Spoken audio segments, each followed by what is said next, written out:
On the Gaia continent, monsters have been randomly disappearing for several years now. At first people thought they were being extinguished, but it turns out they were actually being moved to another dimension. And that's exactly what a particular mage has been hoping to study for himself. This mage has been studying the disappearance of these monsters for a long time now. And even though he still has no idea why or how they get teleported, he's more focused on how he can get the power for himself. With all the research he managed to gather, he set up a magic circle in a dungeon known as the Great Labyrinth. Now finally, he can watch his work come to life as he sets the coordinates and builds a mana connection, then steps on the magic circle to finally move over to the new dimension. A bright light shines around him as the magic begins to take effect. The aura produced by the spell is bright enough to cover a whole area. And then, all at once, everything stops. The mage notices that the flow of air and temperature of the area have changed. Except it's not because he's in a new dimension. He's just outside the dungeon. Or, to be more specific, it was the dungeon that got teleported over to another dimension, leaving him in a hole where he was before. Over in a different dimension, a young man stares at an interdimensional portal that just opened up in his attic. He can only wonder what in the world is going on. His day was pretty normal up until a few seconds ago. Earlier that day, during his day job, Kang Jin-hyuk admires the youthful college students around him. Watching them reminds him of when he once had a passion that he could focus on. Right now though, a D-rank hunter like him doesn't have that kind of luxury. His partner comes up and asks why he's standing around in a daze when there's work to do. They need to hurry up with their work since they aren't even halfway done yet. After a hard day of work, the two men rest in their van, but Jin-hyuk is wearing surprisingly light clothing despite the cold weather. That's because he's a hunter. And one of the perks of being a hunter is having the ability to endure hot and cold temperatures. It's such a basic thing that it even applies to D-ranks as well, meaning that Jin-hyuk can save up on paying for any heating in his house. Hunters also have many other amazing perks, but despite that, Jin-hyuk works part-time as a laborer. That's because he has no money, and since all the guilds in the area are monopolizing all the hunter jobs, there's nothing he can do about it. It's all because of some sneaky serial killer who's been going around killing hunters from the top guilds. Because they haven't been able to catch the lunatic, the guilds have been taking out their frustration by sweeping up all the hunter jobs in the area. Today, however, seems to be Jin-hyuk's lucky day. A loud sound followed by screaming comes from the school area. This is his opportunity. Chaos like that can only mean that there are monsters in the area, and taking out just a few of them could set him up with enough money to make it through a whole year. Those dreams are shattered as soon as they show up when a man rushes in and shoves Jin-hyuk back while several other hunters appear on the scene. Titan, the guild in charge of the area, is already there and they've taken over the situation in an instant. And Doyen, the deputy guildmaster, orders him to get lost before he's actually forced to kill him. The difference between him, a mere D-rank, and an A-rank hunter from a major guild is just too wide for him to ever cross. There was nothing he could do to change the situation. With his dreams shattered, he moves on to his next part-time job in hopes that that will at least bring in some money. Then he heads home, filled with a strong sense of defeat. Suddenly, a sound from deeper in his apartment catches his attention. He goes to investigate and comes face to face with some sort of portal to another world filled with monsters. They can't seem to see him, but he can pass through just fine without any weird reactions to his body. This could be just the opportunity he was looking for. He heads downstairs to gather his thoughts. This is definitely a dungeon that has only existed as a concept up till now. If it was anywhere else, he would have been happier, but it just had to appear in his attic. The most logical step would be to report this incident to the association, but if he did that, they would kick him out of his own home under the pretense of on-site investigation. So the only option that looked good was to take it all for himself. The first thing he needed to confirm was if the monsters could cross over to his side of the portal. They couldn't see him at least, which was a good thing since, with his abilities, he could only take on 2 or 3 goblins at most. If more monsters were to come through at once, he would have no chance of taking them down. With nothing left to lose, he takes a deep breath and steps through the portal, popping out on the first floor of a dungeon maze. He barely has time to look around before a goblin rushes at him from his left. He narrowly evades a stick to his face and dodges back into his attic. The goblin looks around, confused, and swings at the air. It seems like they really can't see the portal after all, and that means they can't come over to his side either. Now that he knows that, there's no reason to be scared. He equips a baseball bat and jumps back in through the portal to take the goblin head on. He swings the bat into the goblin's cheek, sending the creature flying, before following up with a stab to its chest.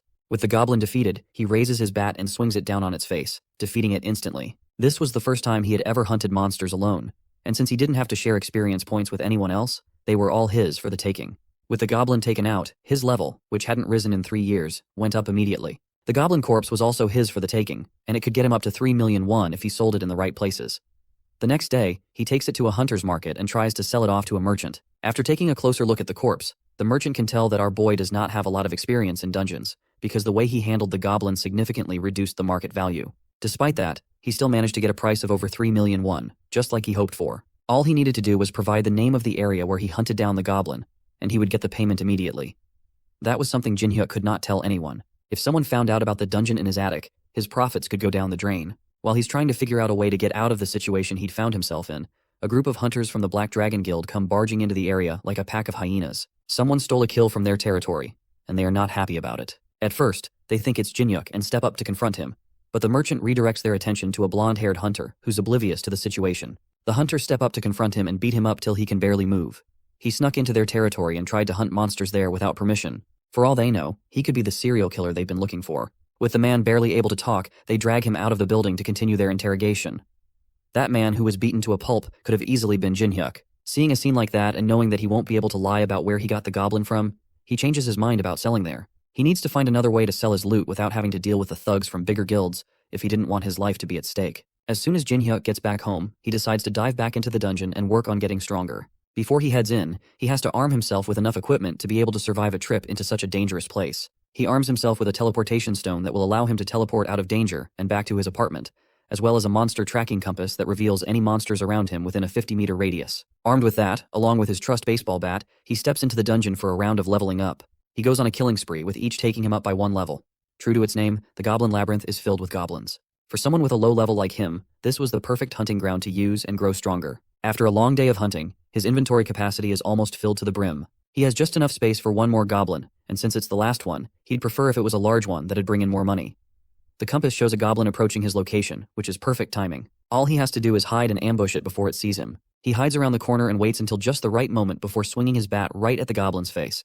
Except it isn't a goblin, he just hit a remarkable short man. The man shouts at him in a strange language that he can't understand. Jinhyuk hurriedly bows to apologize, which seems to calm the man down enough.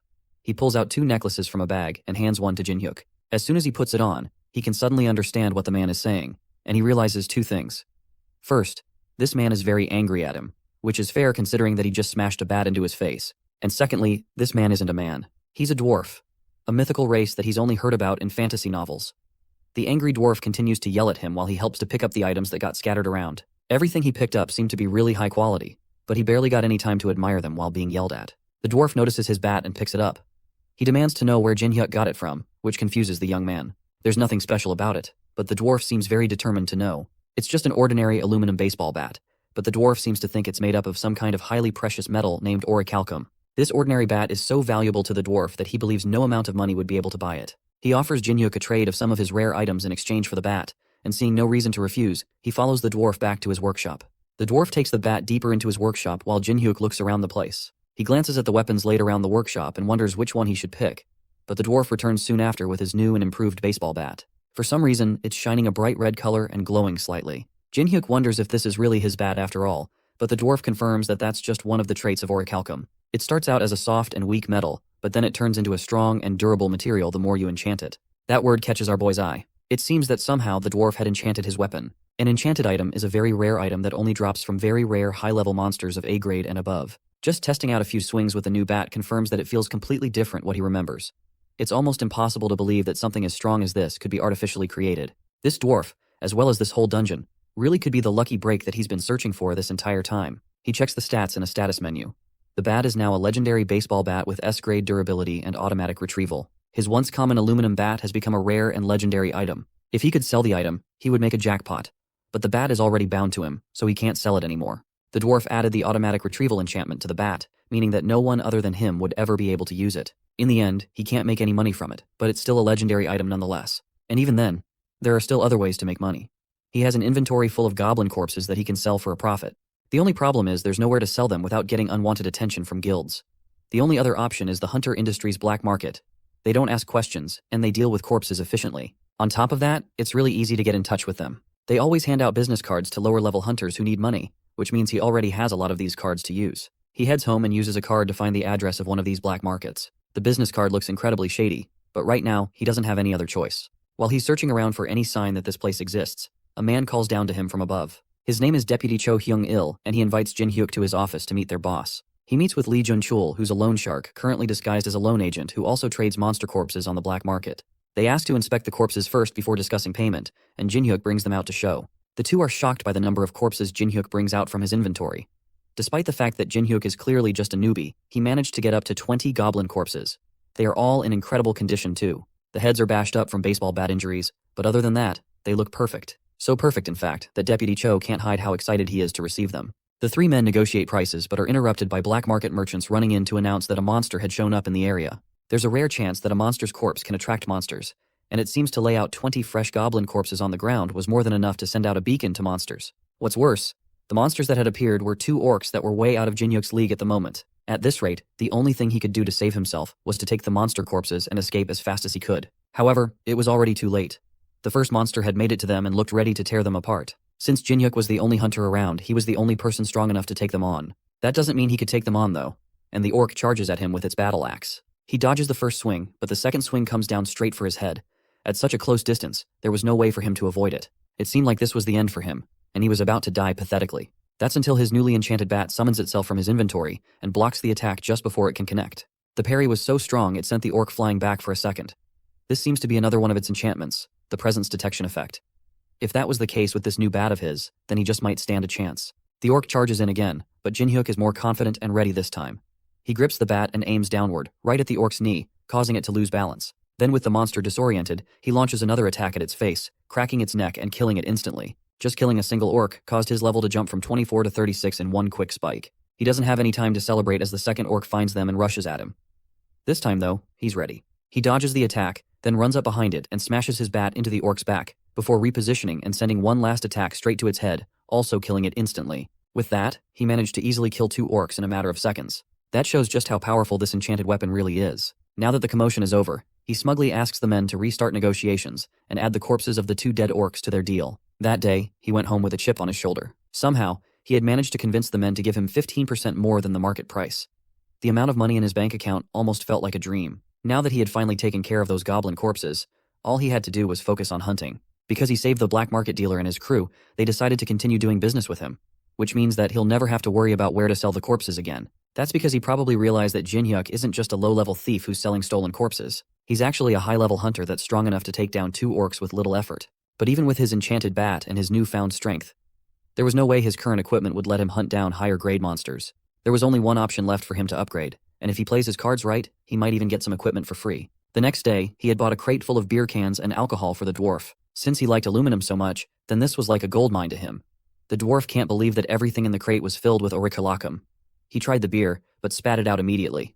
The taste was horrible. To calm him down from another shouting match, Jinhyuk passed him some soju instead. This one is different, and the taste is enough to satisfy the dwarf for now. But it's not enough. There could be something more to give it the kick he's looking for. Since the opportunity had come up, the dwarf made a request to Jinhyuk. He needs to have something mined out for him. He sends Jinhyuk on a quest to mine out some mithril ore. But what does ore have to do with alcohol? Well, Jinhyuk wanted some free gear, so it's not like he had any choice of what he had to do to get it. If this was the best way to get the gear, then so be it. He journeyed further into the labyrinth and emerged at a clearing in a forest. This place is much larger than he thought. A system menu pops up in front of him, telling him that he had made it to the second level of the labyrinth. Now he had the opportunity to record his location as a warp point.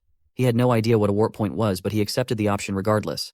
That causes a gate to open up in front of him. This portal allows him to travel between the first and second floors easily, just like a video game. With that setup, he journeyed deeper into the labyrinth to find the mithril ore he'd been sent to get. The second floor was called Dogs and Skeletons, and just like the first floor with goblins, this floor was filled with wild monster dogs jumping out at him. These dogs were way weaker than the orcs he fought just a few days ago, meaning that they were all free experience points for him. He readies his bat and charges headfirst into a pack of dogs aiming for him. By the end of the fight, he had killed 25 orcs and gathered their corpses. Going by the market value, these corpses should net him a nice 200 million won. But he can't let the excitement of all the money get to his head. He still had a mission to mine some mithril ore. He journeys deeper into a dungeon and is confronted by skeletons. This floor was called Dogs and Skeletons. After all, skeletons are an annoying set of monsters. Their bodies can't be sold for money, and the only way to defeat them is to break their core. That makes this fight all the more painful to sit through, especially since there are a lot of them coming at him. But with his current skills and level, there was no way he wouldn't be able to take them out. By the end of the fight, he's tired and realizes that the dwarf probably sent him here because he didn't want to have to deal with these annoying monsters himself. Still, there's one good thing to come out of this. Killing these skeletons had raised his level to 100, which means that he'll now be able to change classes. His class will be automatically chosen based on his previous actions. With how much fighting he had been doing recently, he would definitely become some sort of berserker or a warrior. Instead, the system deems him to be a cleric. He carries on and manages to gather the mithril ore that the dwarf wanted. That's surprising since the dwarf didn't expect Jinhyuk to make it out of that experience alive. He may be alive, but he's exhausted from all the fighting he had to go through. Well, even with that, it's not like he came out from the encounter completely empty-handed. He managed to swipe some mithril ore for himself since it looked expensive. Then he gave the rest to the dwarf. Since he managed to get the ore, the dwarf agrees to use some of it to make anything he wants. Since he already had a great weapon, the next thing he needed was some kind of armor to withstand heavy attacks from monsters. Preferably something lightweight that should be easy to hide. The dwarf agrees and gets to work immediately. The process takes much longer than Jinhyuk can wait, so he goes back home to take a nap for a few hours. He wakes up half a dozen hours later and goes back to the workshop to check on the dwarf's progress. By then, he's done making the armor, and he seems satisfied with it. It's mithril chainmail armor that should easily fit under his shirt and hoodie. He tries it on, and without warning, the dwarf attacks him with a hammer to his chest. There's no better way to explain something than with an explanation, after all. That attack would normally have broken his ribs at least, but thanks to the armor, he barely felt anything. With armor as strong as this, as well as his legendary baseball bat, his combat abilities had skyrocketed. Meeting this dwarf was definitely the stroke of luck he needed to turn his life around. That's not all he had prepared, however. Next, the dwarf brings a large barrel to give him. It's the soju he had brought earlier. Jinhyuk goes back to his apartment and tries it out for himself. The dwarf was right. Just storing the soju in a barrel made out of mithril ore turned the soju into an entirely different drink. Something this amazing gave him a great idea. He calls the black market dealer again and promises him another deal.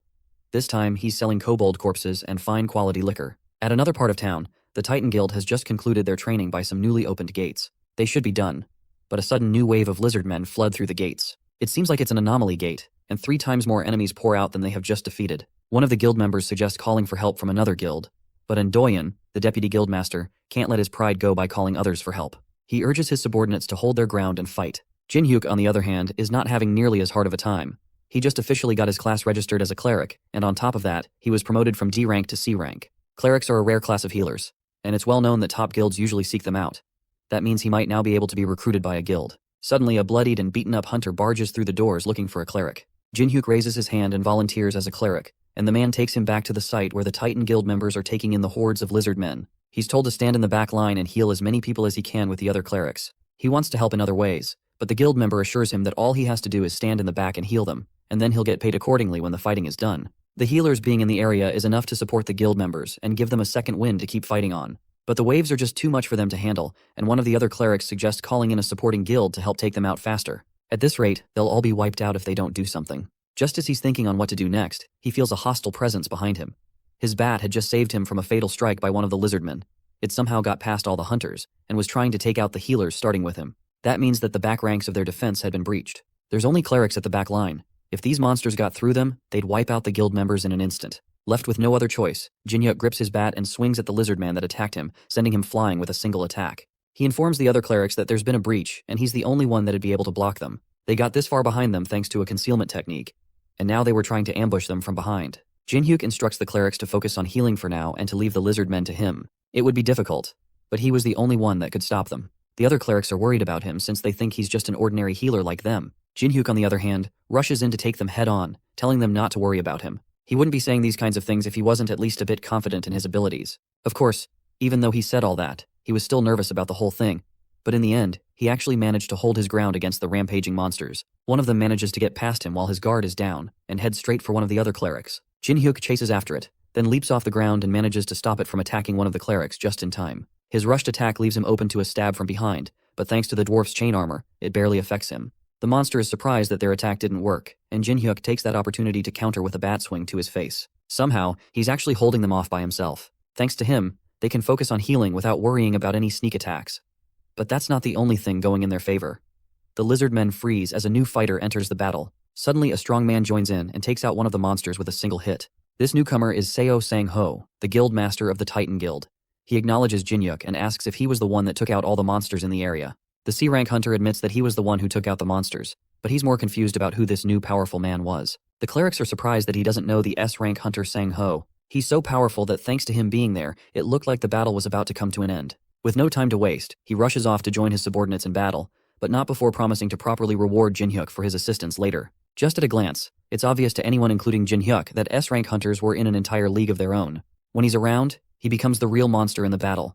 He lands right in the middle of the fight, and his presence immediately lightens everyone's spirits. All except Endoyan, who seems annoyed that the guildmaster showed up. There was nothing wrong with a fellow guild member coming in to give support, but Endoyan's pride wouldn't let him accept that. Sang-ho immediately takes charge of the situation. He passes orders across to the fighting hunters, and immediately commands the attention of everyone around him. With that done, he doesn't wait for the guild members to clear the area and launches a powerful attack on the ground, which creates a shockwave that sends all the lizard men flying. His one single strike was enough to take out a lot of them in a single stroke. In a matter of minutes, with Sang-ho's help, all the monsters are easily taken out. Now that he was sure that his guild members were safe, he takes Andoyan by the jacket to reprimand him. What was he thinking when he decided to put his life and the lives of his subordinates at risk by taking on the monsters alone? He claims that he just wanted to protect the guild's reputation, but Sang-ho knows the truth is that Andoyan just wanted to protect his own pride. The two have a short stare-off until one of the guild members reminds him that he needs to dismiss the clerics who helped to clear the scene. The guildmaster calms himself down and goes over to address the hunters and thank them personally, especially Jin-hyuk, who is the main reason so many people made it out alive today. As a token of gratitude, he offers to allow him to enter the guild immediately without having to go through a registration process. That's something that Andoyan cannot accept. He quickly comes in to put down Jin-hyuk as a mere D rank who only got lucky. Sang-ho, on the other hand, does not hesitate to remind him that this mere former D rank saved so many lives that would have been lost if it wasn't for his stubbornness. Then he forces Andoyan to apologize to Jin-hyuk, which is already a big blow to the deputy guildmaster's pride. Even with that, Jin-hyuk respectfully declines the offer. He doesn't want to be part of any guild that allows people like Andoyan to have any type of authority. That's the last straw. Andoyan rushes at him with an enhanced punch, but a defensive bat straight to his stomach is enough to stop him in his tracks. The hit is enough to knock Andoyan out cold immediately. The occasion is such a noticeable moment that it appears in a news article the next day. The higher-ups of the Titan Guild can't stand what happened to Andoyan. Not only was he publicly embarrassed by a mere C rank, he was also demoted from his authority as a deputy guildmaster. They demand that the C rank appear before them to explain himself. Sang-ho, on the other hand, doesn't agree with that. Not only did Andoyan risk the lives of multiple guild members for the sake of his pride, he also attempted to attack someone who fought for their guild. That's more than enough reason for him to be demoted. That manages to shut down the people gathered. With nothing else to say to the men, he sends them on their way. The guildmaster's mind wanders back to the extraordinary C rank that he saw the other day. Before he grows any stronger, he has to get Kang Jin-hyuk to join his guild no matter what. The man in question lounges lazily in his apartment, enjoying a drink while looking through his expenses. Since he made a lot of money from hunting, he had spent more than he usually would, which put the expenses at an absurd high. If he knew things were going to turn out this way, then he would have accepted the extra pay that the Titan Guild was offering him. At the end of the day, though, it doesn't matter since he has a much better way to earn money. After some much-needed relaxation, he heads back into the dungeon to collect more monster corpses. Hunting the same old monsters isn't enough for him anymore. Now that he had gotten stronger, he was going to need some stronger opponents. He walked deeper into the second floor than he usually would, and found himself facing off against a small army of orcs. One of them tries to attack him from behind, but he successfully sidesteps the attack before retaliating with an attack of his own. The hit defeats the orc immediately right as several others swarm around him through the hall. Just a few days ago, he would have been dead on the spot, but thanks to his new equipment, he's able to defeat all of them with ease. By the end, he counts up a total of 20 orc corpses, which should net him enough money to not have to worry about anything for a whole year. Since he still had a lot of stamina left, he decides to head a little deeper into the dungeon and finds himself entering the third floor named as the Temple Guardian's Labyrinth. At first glance, there don't seem to be any monsters in the area, but the sense of calm is almost immediately broken by a large tremor shaking the ground. A giant hand bursts out from beneath him, and Jin-hyuk only barely manages to move out of the way. The hand belongs to a stone golem, which is an artificial monster built from mana. Its attacks are too fast for him to dodge, and they are so powerful that even when he blocks it, he still gets pushed back by a large amount. That leaves him with very little option but to try his best and fight back. The golem seems to be incredibly strong, but it lacks the intelligence to make use of that strength. Jin-hyuk takes advantage of this and manages to land an attack on its head, shattering it to pieces and causing the creature to fall. But it doesn't take much time for it to start reforming once again. Jin-hyuk forgot a crucial point of the golems. It can only be defeated by completely breaking its core. Realizing this, he tries to dodge back and create some distance to re-strategize, but the monster manages to regenerate his hand fast enough to catch him before he can escape. There weren't many ways he could escape this trap, but then suddenly, an arrow flew in and struck the golem in its chest.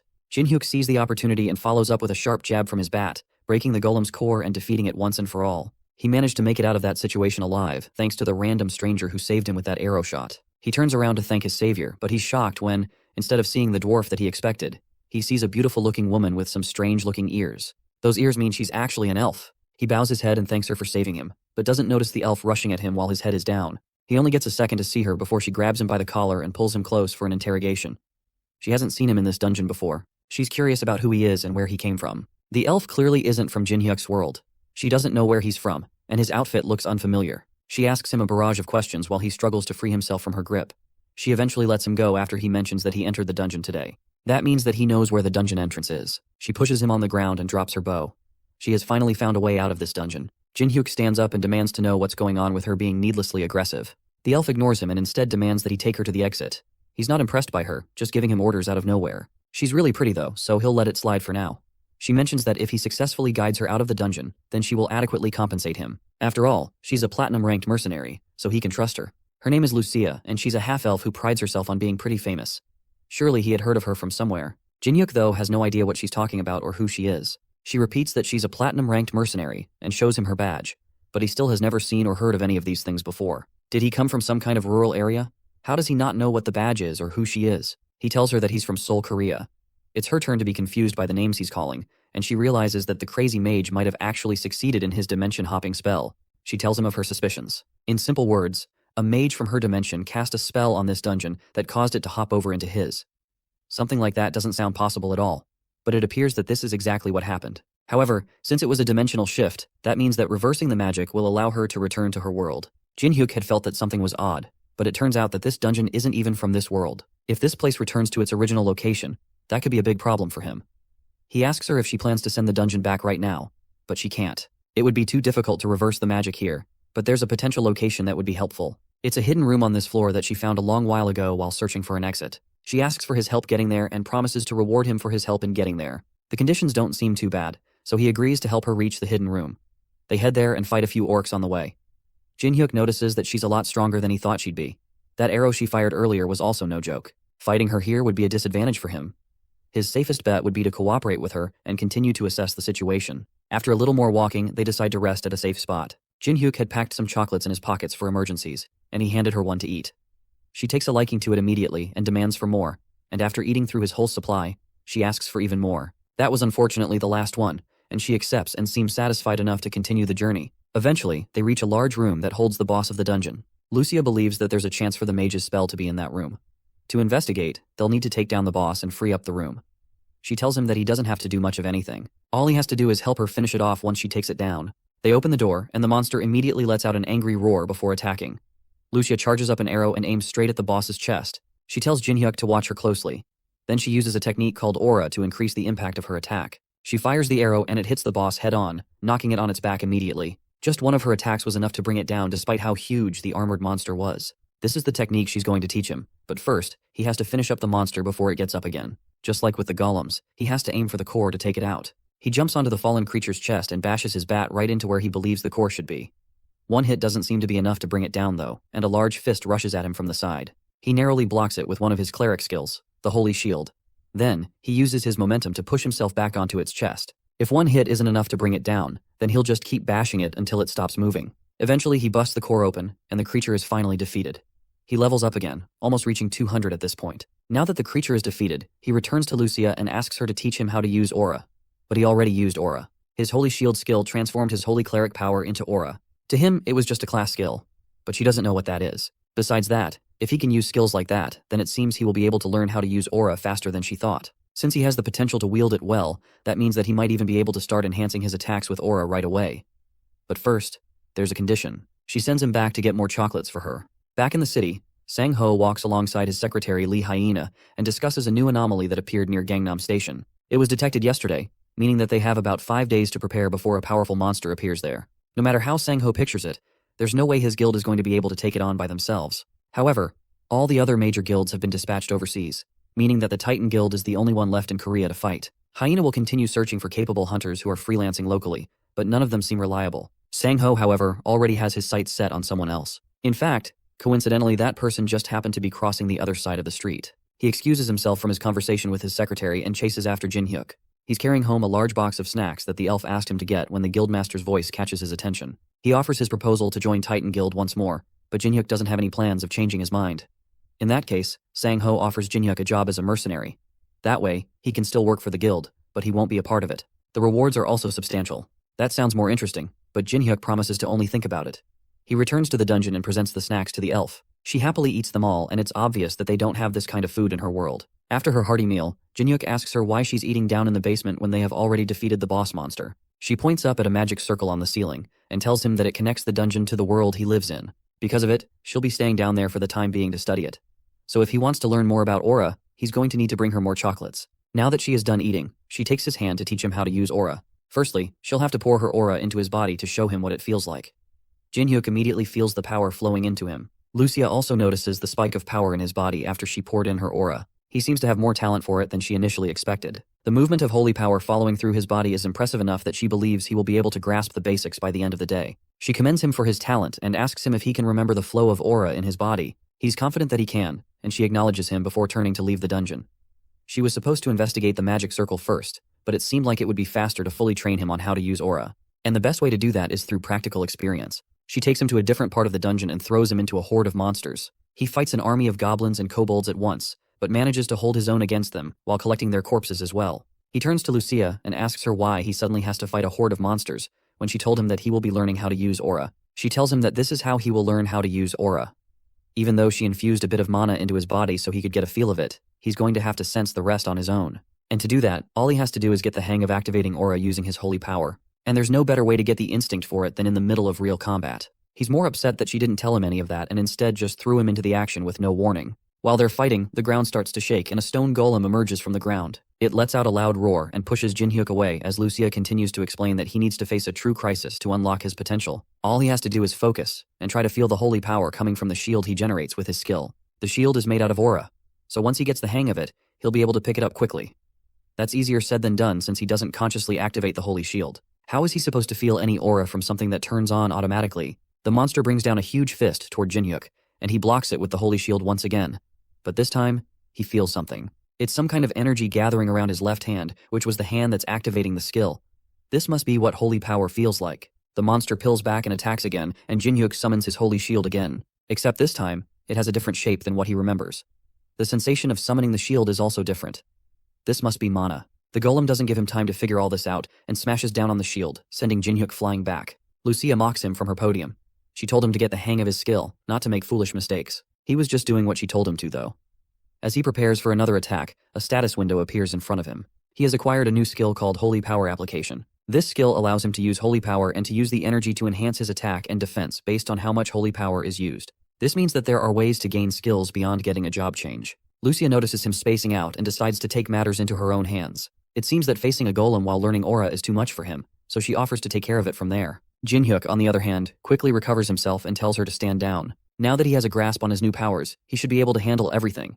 He charges at the golem and then leaps off the ground, narrowly dodging another stone fist aiming right at him. Then, while in the air, he focuses his mana on the bat, and then uses a front flip to gain more momentum, before bringing the mana-enhanced bat down onto the golem's head. The monster falls, but he's not satisfied yet. He lands on its chest and focuses one more, trying to divert even more mana into his bat before bringing it down right onto the golem's chest, unlocking a new skill at the same time called Holy Aura. With his enhanced weapon, he stabs the golem with his bat and successfully breaks the core. By unlocking his Holy Aura, it also allowed him to gain new skills like Precision Strike and Unyielding. Thanks to Lucia's training, he was able to unlock 2 passive skills and an active skill. She, however, is more concerned about the fact that he learned how to use aura in battle so quickly. She was expecting to just teach him the basics and call it a day, but with this, she has to see things to the end. She takes one of her arrows and brings down a wall, opening up the area to an even larger horde of monsters. Jinhyuk is not impressed, but he readies his bat and prepares for another battle. The battle with the monsters in the dungeon takes a lot out of him, and by the time he goes to sell the monster corpses, he's exhausted. He's so tired that the black market boss Junchul notices when they meet.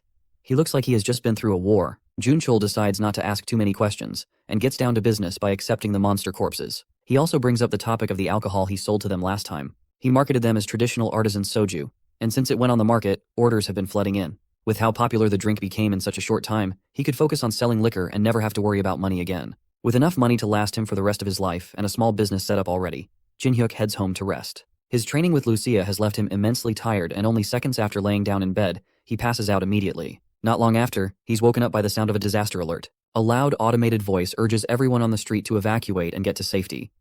Today is already the day of the monster invasion. It seems to have come early this month. Monster invasions usually happen randomly, but there is a certain invasion that happens after a set period of 1 month. This invasion is pretty common, and usually, Jinhyuk would use this opportunity to catch some low-level monsters for some loose change.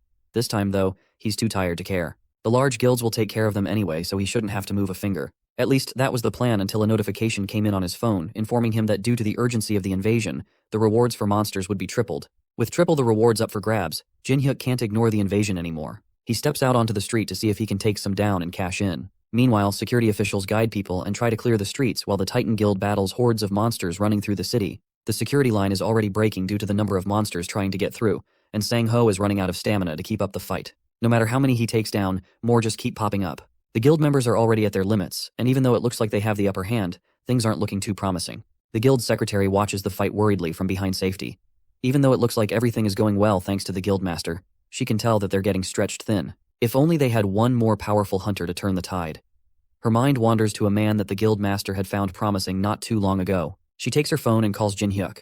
He's in the middle of fighting some goblins when he picks up. She offers him a chance to fight with the Titan Guild, and in return, he will get heavily compensated. He asks for 5 times the normal compensation, and she suggests they meet at a predetermined place to discuss more. When they meet, she offers him 4 times the compensation instead, and he reluctantly agrees. With that, she gives him a device that'll keep track of how many monsters he kills, so that they can keep track of how much he did for the guild. If he makes a more than average contribution to the fight, then he will get everything he's asking for. Now that he's gotten a chance to show off his abilities and get proper payment for it, he takes off towards the fight to provide help. Hyena watches him leave reluctantly and wonders if he will live up to the expectations that Sang-ho has of him. He was once able to take down Endoyan by pure luck, but his skills are still uncertain. He arrives on the battlefield and immediately goes after a rampaging ogre, which shocks the entire crowd. He manages to kill it in one quick strike, which makes everyone else think that he has to be at least an A-rank hunter. A rank is close, but Jin-hyuk believes that with his current abilities, he has to be stronger than an A rank. He takes a moment to drink a mana potion and recharge. Thanks to Lucia's intense training, he has managed to reach level 200. Normally, he wouldn't be able to face an ogre, but as long as his mana doesn't run out, he should be able to keep up with a S-rank hunter. And right now, he has over 1,500 mana potions, which means that all the monsters around him right now are nothing but moneymakers. Elsewhere, Endoyan takes down monsters alongside his guild members. He notices that the monsters are dramatically decreasing and turns to see a group watching someone take down monsters with ease. He checks on them himself and sees the one person he hates the most right now. He yells orders to the stunned hunters and tells them to stop daydreaming and go back to fighting monsters. Why was this guy here and who invited him? Just seeing Jin-hyuk reminds him of their last encounter and how his embarrassing moment was broadcast all over the news. That last time must have been due to lots of luck. This time, since he's alone, there'd be no problem taking him out and putting him in his place. With that in mind, he rushes towards Jin-hyuk in hopes of fixing his nasty habit of being at the worst place at the wrong time. Unluckily for him, the C-rank hunter notices him far too early and manages to counter his attack, sending Endoyan flying and knocking him out yet again. He's too busy to entertain this random crazy guy. Meanwhile, Sang-ho stares down a rampaging minotaur. His mana is almost gone, and he's out of stamina. The minotaur raises its club to attack right as Sang-ho entertains the idea of retreating and regaining his stamina. But before it can hit him, a voice calls out behind him, and Jin-hyuk jumps in from above, grabs the minotaur by the horn, and slams it into the ground. For a C-rank hunter to take down a minotaur in one hit, it looks like his judgment about Jin-hyuk was right on track. As he takes down the monster, Sang-ho approaches him to show his appreciation for the help. Jin-hyuk tells him that the guild master called him and promised a hefty pay in return for his help, so there was no need to thank him. Sang-ho then takes this chance to once again ask him to join their guild. If he joins forces with them, then opportunities like these will keep popping up. Jin-hyuk takes a moment to consider it, then tells him that once they finish up the remaining monsters, then he'll think about it. As they're talking, Sang-ho gets a call from Hyena. She tells him to look at the sky. The clouds had turned back and the weather had become fiery with lightning. Something huge and menacing was lurking in the clouds, and it did not look friendly. It shoots lightning down at everything, both monsters and hunters, and damages buildings as it flies around. It's so high in the sky that there's no way their skills will be able to reach it. That means that there could be no way to attack it. Sang-ho suggests going back to his guild to assess the situation and invites Jin-hyuk to join him. He reluctantly agrees, and together they meet back at his office. From there, they run different tests and see that nothing they've done so far has been able to affect it or defend against its attacks. Everything they've done so far to stop it has been nullified or destroyed. They'd need to find something with a huge amount of firepower that can also destroy things from a long range. Lucia immediately comes to mind, and he realizes that there might be a way to bring it down after all. As Jin-hyuk leaves to get Lucia, the executives of the Titan Guild come together to talk about how much favoritism Sang-ho is giving to a C-ranker. The other guild members try to think of other ways to bring the monster down without relying on Jin-hyuk, but there's just no other choice in the matter. All other methods are guaranteed to fail, so the only option left is to trust in the only hunter with an idea. They could call another guild named Gadia, which is a large guild filled with A ranks and higher mages. Unfortunately, those guys don't care about casualties, and calling them in will surely result in many deaths. The other members in the room fall silent after they realize that they really don't have any other choice but to wait. Back at the apartment, Jin-hyuk comes out of the portal with Lucia. He thanks her for agreeing to help, and promises her as many sweet treats from his world as she could want as a reward. Together, they head to the top of the Titan Guild headquarters, and Jin-hyuk shows her the monster that's terrorizing their city. He asks her if she'll be able to take it down, and she's certain that she can. The thing is so big that she can hit it with her eyes closed. The monster is level 300, which is the highest level monster that has ever been recorded. She assures him that she can take it out, but first she's going to need a little help. The building's roof is too fragile to handle her power, and she needs him to prepare a shield to absorb most of the impact if he doesn't want to see multiple buildings destroyed. With things properly set up, Jin-hyuk calls the guild leader and asks about the potential damage to the area. Once they take down the monster, the damage to buildings will be unavoidable. Sang-ho tells him not to worry about all that, and to only focus on bringing down the monster. With that settled, Jin-hyuk prepares a shield while Lucia charges up 2 arrows to take down the beast. She aims carefully, then releases the shots, which causes a massive shockwave that pushes Jin-hyuk back even with the shield. The two shots race through the sky towards the monster, and in just a second, they land a direct hit on the beast, taking it out in one shot. The damage is so massive that half its body is disintegrated from the impact. The Titan Guild watches from the ground, amazed that he managed to pull it off so easily. Hunter Kang Jin-hyuk just continues to amaze people. The whiplash from Lucia's attack was enough to leave smoking trail marks on the building's helipad. It may not have been the time to hold back, but this was way too much. Lucia, on the other hand, is more disappointed that the monster was so weak. It wasn't like that at all. It's more like Lucia is just way too strong for any monster that pops up in this world. Regardless, the job is done, and it's time for her to head back. She passes him the tracker that keeps track of his points, and the reading was a massive 240 points. With that, she turns to leave, but not before leaving him with a warning not to place too much trust in other people. When there's a lot at stake, people's minds tend to cloud with the hope of money. It would be better not to allow himself to be deceived as she has been on her many adventures. Jin-hyuk assures her that he'll be fine. If he notices anything wrong, he'll make sure to take care of it. They part ways, and Jin-hyuk heads down to the street where he's found by San-ho and his secretary. They catch up with him and ask him how he managed to take such a huge monster down by himself. He politely declines telling them and says that it's a secret. One of the executives with him takes offense at that and doesn't believe that a mere C rank can take down such a huge beast. But Jin-hyuk shows them the monster tracker, which has a massive amount of points showing that he really was the one who brought it down. Sang-ho stops him there and apologizes to Jin-hyuk for the outburst. The executive watches them in anger. It seems that Sang-ho loves to side with a C rank more than his own guild members. In that case, it is time to find a change because Sang-ho keeps standing in the way of the guild's future. He takes out his phone and places a call to an unknown number. By the next day, the rumor had spread all over the city that the giant monster was taken down by an ordinary C rank. The members of the Titan Guild don't believe it, but it's not that hard to verify. Word had even gotten around that the guildmaster personally offered him a direct entry into the Titan Guild, but he turned it down. He must be really confident in his skills to turn down such a huge offer from Sang-ho himself. The rumors had even managed to reach members of the Ultron Guild, who had also received information that Andoyan had been hospitalized after the events of the monster invasion. He was known for his impressive skills, but information reveals that he was taken down by the rumored C-rank hunter. If that is true, then the rumors had some truth to them. The Ultron Guild scouts decide to meet with Jin-hyuk themselves and verify the information. He might have unlocked a hidden class which was exceptionally rare for hunters to do. If that's the case, they had to recruit him into their guild first before another guild took him, or they would eliminate him. Jin-hyuk, on the other hand, slept soundly after the battle. He had used up all of his stamina during the fight, and passed out as soon as he got the chance. He woke up after 2 days of dead sleep and realized that this was the backlash from overusing his stamina. He walks out into his living room and finds that Lucia had made a huge mess with all the snacks that he bought her. She had managed to eat everything in just 2 days. She had no choice though, since there was no food left in the fridge, and all he had available to eat were those snacks. She also couldn't go back to the dungeon since he hadn't opened the portal for her. That confuses Jin-hyuk since he has never needed to open it before.